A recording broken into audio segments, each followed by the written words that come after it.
बिस्मिल्लाहिर्रहमानिर्रहीम अस्सलाम वालेकुम। नेक्स्ट जो फार्मेकोकाइनेटिक का स्टेप है आफ्टर डिस्ट्रीब्यूशन, तो वो है ड्रग मेटाबॉलिज्म। हमने क्या कहा था कि ब्लड से जो है वो ड्रग आती है टिश्यूज़ में, एक्स्ट्रा सेलुलर फ्लूइड में, आगे अपना एक्शन शो कर दिया, फिजियोलॉजिकल एक्शन, फार्माकोलॉजिकल एक्शन, जो काम इसने करना था वो इसने कर लिया। अब इस चीज़ ने, इस ड्रग ने वापस ख़त्म भी तो होना है ना।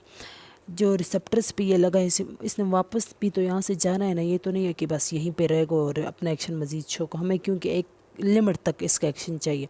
उसके बाद ये ड्रग क्या करेगा, वापस जो मूव करेगा ब्लड की तरफ। ब्लड से ये कहाँ जाएगा, लिवर में जाएगा, और देन ये क्या करेगा, मेटाबोलाइज होगा। मेटाबॉलिज्म क्या है, केमिकल चेंजेस, किसी भी सब्सटेंस में केमिकल चेंजेस, ऐसी केमिकल चेंजेस आती हैं कि वो जो है वो एक्सक्रीशन के काबिल बनता है। वो इस उसकी एबिलिटी ऐसी बन जाती है ना कि वो फिर ड्रग जो है वो, या कोई भी सब्सटेंस है वो बॉडी से एक्सक्रीट हो सकता है। मेटाबॉलिज्म एक्चुअली जो है वो केमिकल रिएक्शंस का एक सेट है, जिसमें एक सब्सटेंस जो है वो क्या होती है, उसके साथ ऐसे कुछ रिएक्शंस होते हैं कि वो क्या हो जाए, फिर उसके बाद वो क्या होता है, बॉडी से एक्सक्रीट होता है ईज़िली। तो उसको हम लोग क्या बोलते हैं, मेटाबॉलिज्म। तो अब ये ड्रग जो है वो लिवर में मेटाबोलाइज होगा। हमारे पास कुछ और भी जो मेजर मेटाबॉलिज्म के लिए आर्गन है वो है लिवर। इसके अलावा ये लंग, स्किन, किडनीज़ में भी ये मेटाबॉलिज्म का प्रोसेस होता है, लेकिन मेजर आर्गन जो है वो क्या है, लिवर है। लिवर में इसकी मेटाबॉलिज्म हो गई। अब ये फिर क्या करेगा, एक्सक्रीट होगा किडनीज़ के थ्रू, या फिर बाइल वगैरह में बॉडी से क्या हो जाएगा, एक्सक्रीट हो जाएगा। तो ये है मेटाबॉलिज्म। और क्लियरेंस क्या है, clearance the volume of blood from which the drug is clear per unit of time. ये वो वॉल्यूम है ब्लड का जिसमें ड्रग जो है वो रिमूव होती है एक स्पेसिफिक टाइम में। Clearance is equal to 0.693 into volume of distribution divide by half life. तो क्लियरेंस किस चीज़ पे डिपेंड करती है, वॉल्यूम ऑफ डिस्ट्रीब्यूशन पे, हाफ लाइफ पे। वॉल्यूम ऑफ डिस्ट्रीब्यूशन ज़्यादा होगी तो क्लियरेंस भी ज़्यादा। क्लियरेंस तब कम होगी जब हाफ लाइफ ड्रग की कम हो जाती है ना, तो क्लियरेंस भी क्या हो जाता है, क्लियरेंस क्या होती है, ज़्यादा हो जाती है। क्यों, क्योंकि इस ड्रग की वॉल्यूम ऑफ डिस्ट्रीब्यूशन क्या है, वो कम है। तो वॉल्यूम ऑफ डिस्ट्रीब्यूशन कम तो क्लियरेंस क्या होगी, ज़्यादा होगी और जल्दी होगी। तो क्लियरेंस क्या है, the amount of blood from which the drug is removed per unit time is called clearance. अब ड्रग मेटाबॉलिज्म जो है वो क्यों ज़रूरी क्यों है, और ये कैसे मेटाबोलाइज होती है, इसके क्या जो है वो सिग्निफिकेंस है। तो ड्रग होता क्या है कि इस ड्रग मेटाबॉलिज्म को हम लोग क्या बोलते हैं, बायो ट्रांसफॉर्मेशन भी बोलते हैं। ड्रग मेटाबॉलिज्म को हम लोग बायो ट्रांसफॉर्मेशन भी बोलते हैं। तो बायो ट्रांसफॉर्मेशन में एक्चुअली 2 स्टेप्स होते हैं। हम लोग ये क्या बायो ट्रांसफॉर्मेशन में होता क्या है कि एक तो ड्रग की सॉल्युबिलिटी चेंज होती है, दूसरा उस ड्रग की एक्टिविटी चेंज होती है। ये इन 2 स्टेप्स में ऐसी चेंजेस आती हैं कि वो जो ड्रग है वो क्या होती है, फिर एक्सक्रीट जो है वो बॉडी से ईजिली होती है। मेटाबॉलिज्म की सिग्निफिकेंस क्या है, मेटाबॉलिज्म जो है वो इसलिए होता है कि जो लिपोफिलिक ड्रग है उसको अब क्या करना है, हाइड्रोफिलिक में चेंज करना है, ताकि वो ईज़िली क्या करे, किडनी से रिमूव हो जाए। यहाँ पे ये जो हमारे जो किडनीज़ की जो ट्यूब्यूल्स हैं, इससे जो लिपोफिलिक ड्रग है वो ईज़िली इस मेम्ब्रेन से पास होकर वापस जो है वो ब्लड में आकर एब्जॉर्ब होती है। तो इस कंडीशन से बचने के लिए हम चाहते हैं कि ये लिपोफिलिक ड्रग है इसको हाइड्रोफिलिक में चेंज करो, ताकि ये वापस इन मेम्ब्रेन में से पास होकर ब्लड में ना आ जाए। तो लिपोफिलिक को हाइड्रोफिलिक उसमें हम लोग चेंज करते हैं, इसकी केमिकल नेचर को लिपोफिलिक से हाइड्रोफिलिक में लाते हैं, ताकि वापस रीअब्जॉर्ब ना हो और बॉडी से एक्सक्रीट हो जाए। दूसरा ये कि जो एक्टिव ड्रग्स हैं उनको इनएक्टिव में चेंज करना, ज़ाहिर से काम कर लिए, अब हम इसने एक्सक्रीट होना है तो इसको इनएक्टिव में कन्वर्ट करना है। मेटाबॉलिज्म का में एक सिग्निफिकेंस ये है कि हमारे पास कुछ ड्रग्स हैं वो हम लोग इनएक्टिव फॉर्म में लेते हैं। तो इनएक्टिव फॉर्म जो ड्रग की है उसको एक्टिव में भी कौन कन्वर्ट करता है, ये ड्रग मेटाबॉलिज्म। बायो ट्रांसफॉर्मेशन की हेल्प से इनएक्टिव ड्रग्स भी जो है वो एक्टिव ड्रग्स में कन्वर्ट होती हैं। जैसे एल डोपा जो है वो इनएक्टिव है, ये डोपामीन में कन्वर्ट होती है मेटाबॉलिज्म बायो ट्रांसफॉर्मेशन के प्रोसेस से। अच्छा, अब बायो ट्रांसफॉर्मेशन जो है वो इसमें भी क्या होते हैं, बायो ट्रांसफॉर्मेशन में क्या है, रिएक्शंस होते हैं ना, ये रिएक्शंस ही हैं बायो ट्रांसफॉर्मेशन। तो ये इस रिएक्शंस को, बायो ट्रांसफॉर्मेशन की रिएक्शन को हम लोग फिर माइकल मेंटन काइनेटिक के इक्वेशन से स्टडी करते हैं। माइकल मेंटन काइनेटिक्स, इस इक्वेशन के थ्रू हम लोग इस मेटाबॉलिज्म को क्या करते हैं, डिस्कस करते हैं।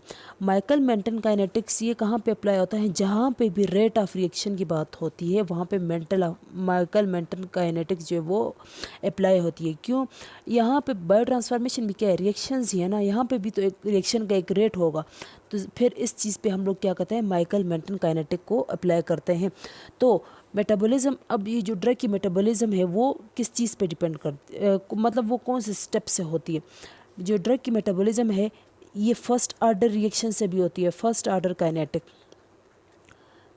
काइनेटिक्स में भी होती है, और ज़ीरो ऑर्डर काइनेटिक्स में भी हम लोग इस ड्रग की मेटाबॉलिज्म को डिस्कस करते हैं, ज़ीरो ऑर्डर काइनेटिक्स। तो फर्स्ट ऑर्डर रिएक्शन में क्या होता है, first order Michael Menten kinetics में, इसमें ये कहता है फर्स्ट ऑर्डर काइनेटिक के जो रेट है वो डायरेक्टली प्रोपोर्शनल है कंसंट्रेशन के। तो मतलब हम लोग तो यहाँ पे ड्रग की बायो ट्रांसफॉर्मेशन पढ़ रहे हैं ना, तो मतलब यहाँ पे ये है कि जितना कंसंट्रेशन ऑफ ड्रग ज़्यादा होगा उतना ही ज़्यादा जो है वो मेटाबोलाइज होके बॉडी से एक्सक्रीट आउट होगा। जितनी कंसंट्रेशन ज़्यादा उतना मेटाबॉलिज्म भी ज़्यादा, उतना ही एक्सक्रीशन ज़्यादा। तो ये क्या कौन कह रहा है, first order kinetic. First order kinetic में एक जो ड्रग है वो एक कांस्टेंट फ्रैक्शन से रिमूव होती है बॉडी से। लाइक हमारे पास 100 मिलीग्राम ड्रग है ना, इसमें से फर्स्ट स्टेप में क्या होगा 50 मिलीग्राम लेफ्ट कर गया, 50 मिलीग्राम रिमूव, फिर 50 मिलीग्राम से 25 मिलीग्राम जो है वो रह गया, 25 जो है वो रिमूव हो गया, 25 से अब 12.5 जो है वो लेफ़्ट कर गया ये जो ड्रग है। तो आप देख रहे हैं कि यहाँ पे भी 50% ड्रग रिमूव हो रही है, यहाँ पे भी 50% ड्रग रिमूव हो रही है, यहाँ पे भी 50% ड्रग रिमूव हो रही है। तो हाफ अमाउंट हर एक फ्रैक्शन में ये देखें ड्रग की जो अमाउंट है वो क्या हो रही है, हाफ हो रही है। तो यहाँ पे फर्स्ट ऑर्डर काइनेटिक में एक कांस्टेंट फ्रैक्शन ऑफ ड्रग जो है वो रिमूव हो रही है, इसको बोलते हैं फर्स्ट ऑर्डर काइनेटिक। और इसके लिए जो ग्राफ बनता है वो है लीनियर ग्राफ, क्योंकि एलिमिनेशन कंसंट्रेशन और एलिमिनेशन का जो वो लाइन है वो क्या बन रही है, लीनियर। जितनी कंसंट्रेशन ज़्यादा उतनी एलिमिनेशन ज़्यादा हो रही है, तो इसके लिए लीनियर ग्राफ बनता है, जिसे हम लोग फर्स्ट ऑर्डर काइनेटिक को लीनियर काइनेटिक्स भी इस वजह से बोलते हैं क्योंकि इसका जो ग्राफ है वो लीनियर बनता है। ज़ीरो ऑर्डर काइनेटिक में क्या होता है, ज़ीरो ऑर्डर काइनेटिक में जो रेट है वो कंसंट्रेशन पे डिपेंड नहीं करता, रेट जो वो कंसंट्रेशन पे डिपेंड नहीं करता जैसे फर्स्ट ऑर्डर में डिपेंड करता था। तो यहाँ पे अगर ड्रग की कंसंट्रेशन चाहे जितनी ही ज़्यादा क्यों ना हो, फिर भी जो मेटाबॉलिज्म है वो क्या होगा, कम या ज़्यादा नहीं होगा। मेटाबॉलिज्म जो है वो एक सेम कंसंट्रेशन से एक सेम स्पीड से ही होगा। मतलब हमारे पास जैसे 100 मिलीग्राम की ड्रग है, तो यहाँ से जो ड्रग रिमूव होगी फर्स्ट टाइम इसमें से 10 मिलीग्राम रिमूव 90 मिलीग्राम लेफ़्ट कर जाएगी, सेकंड स्टेप में ये 80 मिलीग्राम लेफ़्ट कर जाएगी, थर्ड स्टेप में ये 70 मिलीग्राम लेफ़्ट कर जाएगी। तो यहाँ पे 10-10 एक कांस्टेंट फ्रैक्शन रिमूव हो रहा है, एक कांस्टेंट अमाउंट रिमूव हो रहा है। क्यों, क्योंकि यहाँ पे एंजाइम्स जो है ना वो जो है इतने हैं कि वो जो एंजाइम्स है उसको सबस्ट्रेट जो है वो ऑक्यूपाई कर लेते हैं। जितने एंजाइम्स होते हैं बस वो कवर हो जाते हैं। और एंजाइम चाहे हम लोग सबस्ट्रेट की कंसंट्रेशन जितनी भी ज़्यादा करें, ड्रग की कंसंट्रेशन जितनी ही ज़्यादा क्यों ना हो, हमारे पास अगर एंजाइम 10 हैं और हम लोग ड्रग की कंसंट्रेशन हमारी 100 है, तो एंजाइम अगर 10 है तो ये ज़ाहिर है 10 ही ड्रग्स को मेटाबोलाइज कर सकेगा ना, 100 को तो नहीं कर सकेगा। तो यहाँ पे एंजाइम जो है वो सेचुरेट हो जाते हैं, तो इस वजह से एक कांस्टेंट अमाउंट निकल रही है ड्रग की। हम लोग चाहे जितनी ड्रग की कंसंट्रेशन ज़्यादा क्यों ना करें, ड्रग का हमारा जो मेटाबॉलिज्म का रेट है वो सेम ही रहेगा, कांस्टेंट ही रहेगा। यहाँ पे जो ग्राफ बनता है वो एक कंसंट्रेशन का और एलिमिनेशन का वो एक स्ट्रेट लाइन बनती है। ड्रग की कंसंट्रेशन जितनी ही ज़्यादा क्यों ना करो, फिर भी एलिमिनेशन जो है वो उसी स्पीड के साथ सेम कंसंट्रेशन में ही हो रही है। अब बायो ट्रांसफॉर्मेशन की जो है वो टाइप्स कितनी है। बायो ट्रांसफॉर्मेशन हमारे पास जो वो दो तरह से होती है। एक है इंजाइमिक और नॉन इंजाइमिक। इंजाइमिक बायोट्रांसफॉर्मेशन जिसमें इंजाइम्स इन्वॉल्व हो बायोट्रांसफॉर्मेशन में, और नॉन इंजाइमिक में जिसमें इंजाइम्स जो वो इन्वॉल्व ना हो, जब बल्कि इसमें क्या हो, कुछ केमिकल रिएक्शंस हो रहे हो, उसको नॉन इंजाइमिक रिएक्शंस बोलते हैं। अब इंजाइम, हमारे पास जो इंजाइमिक रिएक्शंस हैं इसको मज़ीद जो है वो दो कैटेगरीज़ में क्लासिफाई किया हुआ है। इंजाइमिक रिएक्शंस में एक है माइक्रोसोमल इंजाइमिक रिएक्शंस और एक है नॉन माइक्रोसोमल। ये जो माइक्रोसोमल इंजाइमिक रिएक्शंस हैं इसमें जो एंजाइम्स हैं वो स्मूथ एंडोप्लाज्मिक रेटिकुलम के ऊपर प्रेजेंट है, और यहाँ पे जो एंजाइम्स है नॉन माइक्रोसोमल में एंजाइम जो है वो साइटोप्लाज्म में प्रेजेंट है, तो इसको नॉन माइक्रोसोमल एंजाइमिक रिएक्शंस बोलते हैं, क्योंकि यहाँ ये जो रिएक्शन है वो साइटोप्लाज्म में हो रहा है, और ये जो रिएक्शन है वो SCR में हो रहा है, स्मूथ एंडोप्लाज्मिक रेटिकुलम में, क्योंकि हमारा जो एंजाइम्स है वो कहाँ पे प्रेजेंट है, SCR में, तो इसको माइक्रोसोमल एंजाइमिक रिएक्शंस बोलते हैं। अब जो है ड्रग की जो बायो ट्रांसफॉर्मेशन है वो कितने फेजेस में होती है। बायो ट्रांसफॉर्मेशन की फेजेस, बायो ट्रांसफॉर्मेशन की जो है वो दो है। बायो में लाइफ ट्रांसफॉर्मेशन चेंज को बोलते हैं। ड्रग जो है अब क्या हो रही है, चेंज हो रही है, एक फॉर्म से दूसरी फॉर्म में, हो सकता है लिपोफिलिक से हाइड्रोफिलिक में चेंज हो रही है ताकि बॉडी से रिमूव हो जाए, एक्टिव से इनएक्टिव में कन्वर्ट हो रही है, एक्टिव से इनएक्टिव में कन्वर्ट हो रही है, तो इसको बायो ट्रांसफॉर्मेशन बोलते हैं। एक लिविंग ऑर्गेनिज्म के अंदर हो रही है ये चेंज। तो ये दो स्टेप्स में होता है, फेज़ 1, एक है इसके लिए फेज़ 1 रिएक्शंस और दूसरा है फेज़ 2 रिएक्शंस। फेज़ 1 रिएक्शन में ड्रग कैसे चेंज होती है, फेज़ 2 रिएक्शन में ड्रग कैसे चेंज होती है, इसको स्टेप वाइज पढ़ते हैं। फेज़ 1 रिएक्शन में एक हमारे पास है, फेज़ 1 रिएक्शन वो है P450 सिस्टम जो यूटिलाइज़ करती है, और एक जो टाइप है वो है जो P450 सिस्टम को यूटिलाइज़ ना करे बल्कि इसमें कुछ केमिकल रिएक्शंस हो रहे हों।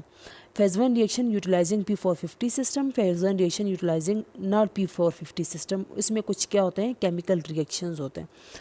फेज़ 1 रिएक्शन में जो P450 सिस्टम जिसमें इन्वॉल्व है, सबसे पहले इसमें क्या होता है, फेज़ 1 रिएक्शन। फेज़ 1 रिएक्शन में हमारे पास जो है वो दो काम होते हैं। एक तो ये इसमें ये एंजाइम वगैरह यूज़ करता है, दूसरे में ये क्या करता है, केमिकल रिएक्शंस के थ्रू ये काम करता है। P450 सिस्टम में ये क्या करता है, ये OH ग्रुप्स को, NH2 ग्रुप को, कुछ ऐसे ये जो लिपोफिलिक को पोलर में कैसे कन्वर्ट करता है, OH ग्रुप NH2 ग्रुप्स वगैरह को ऐड करके हमारी जो लिपोफिलिक ड्रग है उसको हाइड्रोफिलिक में कन्वर्ट करके उसको ईज़िली फिर बॉडी से रिमूव करता है। फेज़ 2 रिएक्शन और वो रिएक्शन, फेज़ 1 में वो रिएक्शन जिसमें P450 सिस्टम इन्वॉल्व नहीं है, वो उसमें क्या होते हैं, इसमें जो है वो रिएक्शंस होते हैं वो ऑक्सीडेशन का रिएक्शन होता है। इसमें ऑक्सीडेशन होती है, लाइक हिस्टामीन वगैरह की ऑक्सीडेशन होती है, कैटेकोलामाइंस की ऑक्सीडेशन होती है, अल्कोहल डिहाइड्रोजिनेशन होती है, अल्कोहल डिहाइड्रोजिनेशन, एस्टरेजेस रिएक्शन होते हैं, एस्टरेजेस रिएक्शन लाइक स्प्रीन की जो मेटाबॉलिज्म है वो एस्टरेजेस से किया जाता है, हाइड्रोलिसिस वगैरह होती है फेज़ 1 रिएक्शन में। और यहाँ पे P450 सिस्टम इन्वॉल्व है जो OH और NH2 ग्रुप्स को ऐड करता है। P450 सिस्टम को थोड़ा सा हम लोग डिस्कस करते हैं ज़रा डिटेल में। P450 सिस्टम में जो है वो क्या होता है, हमारे पास P450 में साइटोक्रोम P450 3A4 में इसके आइसोफॉर्म्स हैं हमारे पास, इसके आइसोफॉर्म्स को भी डिस्कस करेंगे, और फिर उसके बाद जो है वो P450 सिस्टम के उसको डिस्कस करेंगे, फेज़ 2 रिएक्शंस को। P450 सिस्टम साइटोक्रोम P450, ज़्यादातर जो ड्रग्स हैं जो मेटाबॉलिज्म है वो कौन करता है, साइटोक्रोम P450 सिस्टम, 50% मेटाबॉलिज्म जो है वो ये करता है। हम साइटोक्रोम P3A4 जो CYP ये क्या है, ये इसकी सुपर फैमिली, 3 जो है किस चीज़ को रिप्रेजेंट करता है, फैमिली को, A सब फैमिली को रिप्रेजेंट करता है, और 4 जो है वो स्पेसिफिक आइसोजाइम्स को। हमारे पास जो है वो 4 आइसोजाइम्स हैं, किसके, साइटोक्रोम P के। साइटोक्रोम P के हमारे पास 4 आइसोजाइम्स हैं, जिसमें एक है साइटोक्रोम P3A4/5, एक है cytochrome P2D6, cytochrome P2C8/9, cytochrome P1A2। ये क्या है? साइटोक्रोम के आइसोजैम्स है। कैसे बनते हैं? हमारे जीन्स में जेनेटिक वेरिएशंस आती रहती हैं। वेरिएशन आने से इस जो साइटोक्रोम है एक फॉर्म से इसके काफ़ी सारे फॉर्म्स बन चुके हैं। हर एक इंडिविजुअल में इसकी जो साइटोक्रोम की जो फॉर्म्स है वो डिफरेंट है। हर एक बंदे में हो सकता है किसी में एक एब्सेंट हो और किसी में दूसरा प्रेजेंट हो, किसी में थोड़ी सी वेरिएशन हो गई हो। तो इस वजह से हर एक बंदे में ड्रग का एक्शन जो है और रिएक्शन जो है वो डिफरेंट भी हो सकता है, और इसके जो एडवर्स रिएक्शंस है वो भी डिफरेंट हो सकते हैं। क्यों? क्योंकि इनके जो आइसोजाइम्स है वो उसमें क्या आ गया है? वेरिएशन आ गया है। हर एक बंदे का ये जो आइसोजाइम्स है वो डिफरेंट भी हो सकते हैं और सेम भी हो सकते हैं, और किसी में एब्सेंट भी हो सकते हैं और किसी में इसमें थोड़ी सी वेरिएशन भी आ सकती है। जेनेटिक वेरिएबिलिटी में जिसको हम लोग क्या करते हैं, इन साइटोक्रोम्स को हम लोग साइटोक्रोम P450 सिस्टम को हम लोग जेनेटिक वेरिएशन में क्या करते हैं? डिस्कस करते हैं कि कैसे इसमें चेंज आती है। इन जो साइटोक्रोम्स हैं इनमें कैसे चेंज आती है। जैसे हमारे पास कुछ इंडिविजुअल्स हैं उनमें ओपॉइड एनाल्जेसिक जो कोडीन है, जो एनाल्जेसिक है वो अपना रिस्पॉन्स शो नहीं करता। क्यों? क्योंकि उन लोगों में साइटोक्रोम P2D6 जो है वो क्या है? एब्सेंट है। उनमें साइटोक्रोम P2D6 एब्सेंट है तो इनमें जो कोडीन है वो एक्टिवेट नहीं होगा, तो ये अपना एनाल्जेसिक इफेक्ट शो नहीं करेगा। इसके अलावा हमारे पास कुछ जो लोग हैं उनमें साइटोक्रोम P2C19 जो है वो एब्सेंट है। तो जब ये एब्सेंट है तो क्लोपिडोग्रिल जो है वो क्या है? एंटीप्लेटलेट ड्रग है। तो ये क्लोपिडोग्रिल को ये क्या है? प्रो ड्रग को कन्वर्ट करना है एक्टिव ड्रग में। कौन कन्वर्ट करता है? ये आइसोजाइम साइटोक्रोम P2C19 ये इसको कन्वर्ट करता है एक्टिव ड्रग में। जब ये नहीं होगा तो क्लोपिडोग्रिल को एक्टिव ड्रग में कौन कन्वर्ट करेगा? तो ये अपना एंटीप्लेटलेट इफेक्ट कैसे शो करेगा? तो उन लोगों में ये ड्रग अपना इफेक्ट शो नहीं करेगा।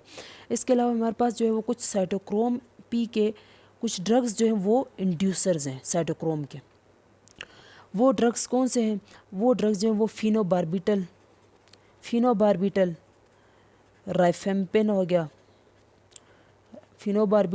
राइफेम्पिन हो गया। इसके अलावा कार्बामेजिपाइन, ये जो ड्रग्स हैं ये क्या करती हैं? साइटोक्रोम को इंड्यूस करती हैं। इंड्यूस मतलब इसके इफेक्ट को इन्हांस करती हैं। तो जिन ड्रग्स को ये जो साइटोक्रोम है ये मेटाबोलाइज करते हैं तो उन ड्रग्स को ये कुछ ज़्यादा ही मेटाबोलाइज करेंगी और जल्दी बॉडी से रिमूव कर देंगे। तो उन ड्रग का प्लाज्मा लेवल क्या होगा? कम होगा। वो जो ड्रग जिसको ये साइटोक्रोम मेटाबोलाइज करती हैं उनका प्लाज्मा लेवल क्या हो जाएगा? कम हो जाएगा। क्यों? क्योंकि वो जल्दी बॉडी से रिमूव हो रहे हैं। उनको ये साइटोक्रोम जल्दी मेटाबोलाइज कर रहे हैं और जल्दी बॉडी से इसको रिमूव कर रहे हैं, तो उनका प्लाज्मा लेवल क्या हो जाएगा? डिक्रीज़ हो जाएगा। फिनोबार्बिटल, राइफेम्पिन, जैसे राइफेम्पिन के साथ अगर हम लोग कॉम्बिनेशन में एक बंदा जो है वो HIV के ड्रग्स भी ले रहा है, एंटी-HIV ड्रग्स, तो राइफेम्पिन क्या करता है? वो जो साइटोक्रोम है जो इस साइटोक्रोम P जो का जो आइसोजाइम है जो इस HIV को मेटाबोलाइज कर रहा था पहले, मतलब एक नॉर्मल रेट से मेटाबोलाइज कर रहा था। अब ये राइफेम्पिन बंदा इसके साथ ले रहा है, तो ये राइफेम्पिन जो है ना इस साइटोक्रोम को क्या करेगा? इंड्यूस करेगा और इसकी एक्टिविटी को क्या करेगा? इन्हांस करेगा। तो अब ये HIV की जो कंसंट्रेशन क्या हो जाएगी? ब्लड में कम हो जाएगी ना, क्योंकि ये बहुत ज़्यादा बॉडी से जल्दी रिमूव हो रहा है, तो इसकी प्लाज्मा लेवल कम हो जाएगा। तो इसका जो एंटी-HIV इफेक्ट है वो भी क्या हो जाएगा? कम हो जाएगा। हो सकता है उसका जो इफेक्ट है वो बिल्कुल लॉस ही हो जाएगा, क्योंकि जैसे ही वो ड्रग ले रहा है वो जल्दी से साइटोक्रोम P उसको ब्लड से रिमूव कर रहा है, जल्दी मेटाबोलाइज कर रहा है राइफेम्पिन की वजह से। तो ये क्या है? ये drug interactions, adverse drug reactions में ये आता है। ड्रग इंट्रैक्शंस में आता है कि एक ड्रग कैसे दूसरे ड्रग के इफेक्ट को ख़राब कर रही है। तो फिर हमारे पास कुछ जो है वो साइटोक्रोम के क्या है? साइटोक्रोम P के इनहिबिटर्स। कुछ हमारे पास साइटोक्रोम के इनहिबिटर्स हैं, मतलब इस जो साइटोक्रोम को इसको इनहिबिट करेगा, तो वो ड्रग्स जिनको ये मेटाबोलाइज कर रहा था, अब उसका जो कंसंट्रेशन है वो प्लाज्मा में क्या हो जाएगा, इन्हांस हो जाएगा। क्योंकि साइटोक्रोम अब इनहिबिट हो गया है, तो अब इस ड्रग को कौन मेटाबोलाइज करे, साइटोक्रोम तो इनहिबिट है ना, तो अब क्या होगा, ड्रग की कंसंट्रेशन प्लाज्मा में ज़्यादा हो जाएगी। तो जब ड्रग में कंसंट्रेशन प्लाज्मा में ज़्यादा हो जाएगी तो ये तो टॉक्सिसिटी काज कर सकता है। जैसे हमारे पास एक ड्रग है ओमिप्राजोल, अगर हम लोग ओमिप्राजोल को वारफरिन के साथ दे दें, एक बंदा है वो वारफरिन भी ले रहा है और मतलब वो ब्लड थिनर ले रहा है और साथ में ओमिप्राजोल, वो स्टमक पेशेंट है वो भी ले रहा है, तो ये जो ओमिप्राजोल है वो क्या करता है, वो जो साइटोक्रोम जो इस ड्रग को मेटाबोलाइज कर रहा था, वो जो साइटोक्रोम P450 सिस्टम का जो आइसोजाइम है वो इस ड्रग को जो मेटाबोलाइज कर रहा था, ओमिप्राजोल आके इसको इनहिबिट कर रहा है, तो अब इसको कौन मेटाबोलाइज करे, कोई नहीं ना, तो वारफरिन में इसकी कंसंट्रेशन क्या हो जाएगी, वारफरिन की ब्लड में कंसंट्रेशन क्या हो रही है, ज़्यादा हो रही है, और हमें पता है वारफरिन क्या है, ब्लड थिनर है, तो हो सकता है ये इतना ब्लड को थिन करे कि कहीं ये जाके ब्लीडिंग ही काज ना कर ले, तो वारफरिन क्या करेगा, ब्लीडिंग काज करेगा, ब्लड की ब्लीडिंग स्टार्ट कर दे, क्योंकि इसकी अब क्या होगी है, कंसंट्रेशन जो है वो ब्लड में ज़्यादा हो गया, साइटोक्रोम जो है वो इनहिबिट हो गया, तो इसको अब कौन मेटाबोलाइज करे। इसके अलावा हम लोग फेज़ 2 रिएक्शंस को, फेज़ 1 रिएक्शन का तो पढ़ लिया कि फेज़ 1 रिएक्शन में किस तरह साइटोक्रोम जो है वो काम करता है, साइटोक्रोम P450 सिस्टम किस तरह काम करता है और उसको कौन इंड्यूस करता है, कौन इनहिबिट करता है। इसके बाद अब क्या है, फेज़ 2 रिएक्शन। फेज़ 2 रिएक्शन में क्या होता है, फेज़ 2 अब ड्रग ने क्या करना है, सबसे पहले ड्रग कहाँ जाता है मेटाबॉलिज्म में, फेज़ 1 रिएक्शन में, पहले ये जाता है फेज़ 1 रिएक्शन में। फेज़ 1 रिएक्शन में इसके में OH NH2 या फिर ऑक्सीडेशन और रिडक्शन वगैरह हो के इसको हाइड्रोफिलिक में कन्वर्ट कर लेता है और उसके बाद ये बॉडी से इजीली रिमूव हो जाता है। लेकिन अगर कभी कभार ऐसे होता है कि ड्रग जो है फिर भी वो हाइड्रोफिलिक में कन्वर्ट नहीं हुई, तो वो क्या करेगा, वो फेज़ 1 से फेज़ 2 उसमें फेज़ 2 रिएक्शन के फेज़ में आ जाएगा। फेज़ 2 में जब ये ड्रग आएगा तो फेज़ 2 फिर इसके साथ क्या करेगा, फेज़ 2 इसके साथ जो है वो ग्लूकोरोनेशन करेगा, सल्फोनेशन करेगा, मिथाइलेशन करेगा। क्योंकि अब इसने क्या करना है, मज़ीद जो है वो हाइड्रोफिलिक बनाना है, इनएक्टिव बनाना है। कभी कभी जो ड्रग्स हैं वो इनएक्टिव नहीं बन पाती, तो ग्लूकोरोनेशन से, मिथाइलेशन से, सल्फोनेशन से ड्रग को इनएक्टिव बनाएगा और मज़ीद इसको हाइड्रोफिलिक बना के ड्रग बॉडी से रिमूव कर देगा बाय एडिंग ग्लूकोरोनिक एसिड में, या फिर मिथाइल ग्रुप ऐड करके, या फिर सल्फर ग्रुप ऐड करके, एसिटिक एसिड का ग्रुप ऐड करके, ये क्या इन रिएक्शन के ज़रिए ड्रग को हाइड्रोफिलिक और इनएक्टिव बना के बॉडी से रिमूव करेगा। लेकिन हमारे पास एक एक्सेप्शन है, मॉर्फिन 6 ग्लूकोरोनाइड। मॉर्फिन जो है फेज़ 2 से जब पास होती है ना, इसकी ग्लूकोरोनेशन होती है ना, तो ये मॉर्फिन 6 ग्लूकोरोनाइड बनती है, मॉर्फिन 6 ग्लूकोरोनाइड। तो हमारा मकसद क्या होता है कि हम लोग ड्रग को इनएक्टिव फॉर्म में कन्वर्ट करें और बॉडी से रिमूव करें ना, तो ये जो अब मॉर्फिन 6 ग्लूकोरोनाइड ग्लूकोरोनेशन के प्रोसेस से जो बना है ना, ये इस मॉर्फिन से ज़्यादा पोटेंट है। तो ये हमारे पास इस तरह की कुछ एक्सेप्शंस भी हैं कि इनएक्टिव, ये जो एक्टिव ड्रग है इसको कुछ ज़्यादा ही एक्टिव बना दिया गया है ग्लूकोरोनेशन प्रोसेस से। हालांकि ये क्या कर रहा था, इनएक्टिव फॉर्म में ड्रग को चेंज करता था, लेकिन कुछ एक्सेप्शंस है कि मॉर्फिन को कुछ ज़्यादा ही क्या करता है, पोटेंट बना देता है। इसके अलावा आइसोनियाज़िड की ये एक्सेप्शन है कि ड्रग्स सबसे पहले फेज़ 1 में जाती है, देन फेज़ 2 में जाती है, लेकिन आइसोनियाज़िड ऐसी ड्रग है जो पहले फेज़ 2 में जाती है और फिर उसके बाद फेज़ 1 में जाती है। क्यों? क्योंकि इस आइसोनियाज़िड के साथ ऑलरेडी NH2 ग्रुप जो है वो लगा होता है, तो इसको फेज़ 1 में जाने की ज़रूरत नहीं होती। फेज़ 1 में OH और NH2 वगैरह ग्रुप ऐड होता है ना, तो इसके साथ ऑलरेडी NH2 ग्रुप होता है, तो ये पहले फेज़ 2 में जाता है, उसके बाद ये फेज़ 1 में जाता है, और फेज़ 1 में इसके साथ फिर क्या होता है, हाइड्रोलाइसिस होता है, और फिर इसके बाद आइसोनियाज़िड, हाइड्रोलाइसिस के प्रोसेस से आइसोनियाज़िड जो है वो आइसोनिकोटिनिक एसिड में कन्वर्ट होके बॉडी से रिमूव हो जाता है। तो ये जो क्या था, ये ड्रग मेटाबॉलिज्म के बारे में